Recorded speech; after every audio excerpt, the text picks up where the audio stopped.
Namaste. It's August 25th, 2013. I'm Drew, and this is Guy Yoga. Today, we're going to take it easy a little bit. I'm going to teach you a bunch of stretches that I do, and that you can do. You can do them pretty much anywhere. So, we're going to start with the arms. So I know how we all like to have the big pythons and such. Alright. We're going to start over the head. We're going to put our hand around the middle of our back, if we can do it. Don't push yourself too far. Push yourself a little bit, but don't hurt yourself. I don't want any lawsuits. So, you put your hand down the middle of your back. Put your other hand on top of your elbow and just gently pull it down. You might feel a pop in your shoulder, that's fine. If you feel a tear, quickly rush to the hospital. Just gently. You should feel most of the stretching here. There might be a little tension here. Okay? Don't, when you're coming out of this, do not do this. That'll hurt you. Didn't hurt me, because I knew I was doing it. Okay. Next, you're going to do this one. So, again, put your hand in the middle of your back, right between your shoulder blades. The other hand on your elbow. Ooh, I felt my shoulder pop there. Just pull it down gently. Don't hurt yourself. If any of you were in wrestling, you've probably done this stretch.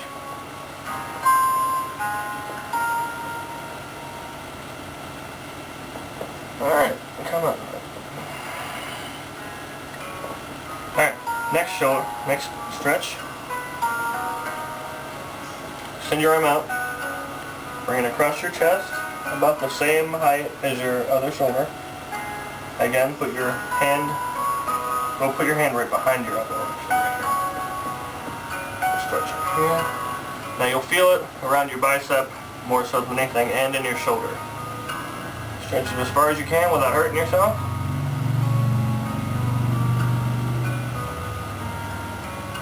That's good. Okay, and your other arm. Shoulder width. Oh, shoulder length, elbow. Elbow.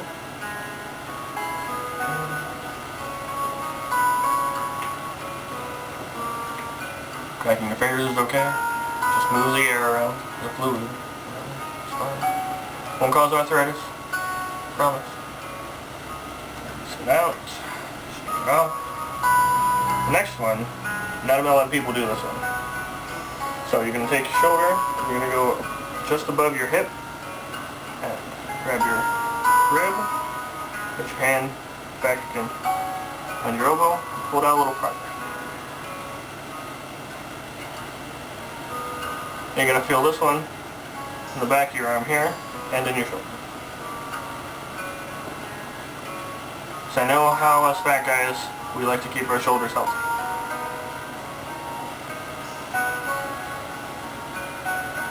Do the same thing with this one.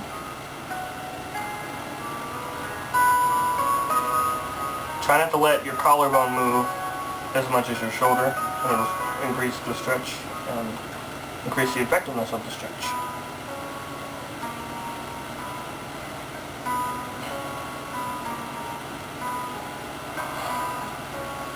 Now here's a stretch for your legs, the runner stretch. A lot of runners do this one. But it's good for not runners too. You're going to take your hand, put it on the top of your foot, kind of like the dancer, except you're not going to lean. You're going to instead put pressure on your leg down. You're going to feel the stretch in your thigh, which is good. We like stretches in our thighs. Then you're going to do the same thing with the other leg. Push it down to the point where it feels pressure. You might be a little shaky, that's fine, which means your muscles are working.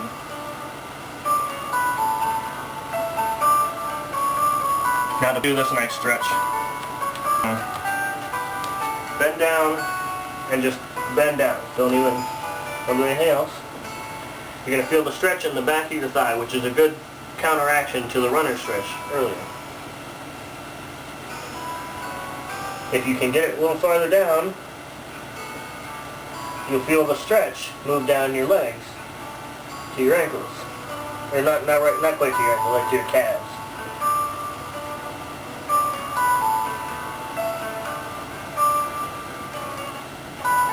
Another good one. Alright. Let's do one more stretch for the top. Okay. Ankle. Just lift the front of the ball of your foot up off the ground. And put your heel on the ground. So it's going to be kind of like a swoosh or a check mark. See? Swoosh. Nike. No, Nike's not sponsoring this. Now your other leg might need to bend, or it might not, depending on how much room you have and how much stretch you have. If you want to stretch it like this, you'll feel a little bit of tension here, and that's good because if you're standing all day, your legs start to calcify. Calcify, is that a word? Start to collect soreness. I know, my legs do it all the time. It's crazy. Alright, come up, switch legs. You're going to feel this right in the back of your calves, your Achilles tendon, and obviously shake it off. Now, I'm going to show you one more stretch. Now this one's going to be hard, because you're going to sit down and do it on the floor. If you sit on your chair and try to do it, you're going to fall off, hurt yourself. So, go down to the Indian position. Remember back in elementary school, they had you sit Indian style. This is Indian style, sort of. Now, if you can't do this, if it feels painful, do not do this. I'm still working on it. So, don't think that you have to do this right away. Practice. You're going to take your foot, and you're going to put it up on top of your thigh, right here. If you can't get it there, fine. Put your other leg out, put it on your calf. That is doable for most people who have legs. People who don't have legs don't need to worry about this. So, you put your foot on your thigh. And that's fine. If you want to deepen the stretch, gently push down on your knee. Don't do it hard, because you're going to hurt yourself. Now when you do this, you're going to feel the stretch right here in your thigh. This is the precursor to the lotus pose, which I can't do yet. I can't do the lotus yet. I think I did it once when I was in middle school. It's really hard, and you can't do it like you can't just throw your legs up in the lotus. You have to actually use your hands to do it. So, gently push down your knee. Feel the stretch in your thigh.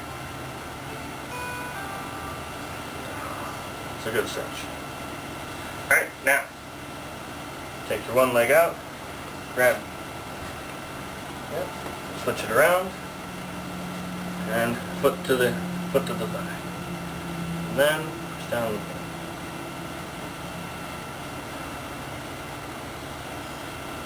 It's a good stretch for the legs.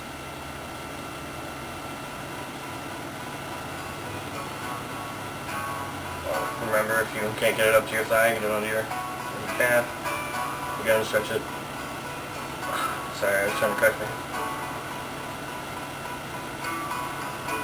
And that's good. So, let's get it back up. Thank you for coming. I'll see you next time. Namaste.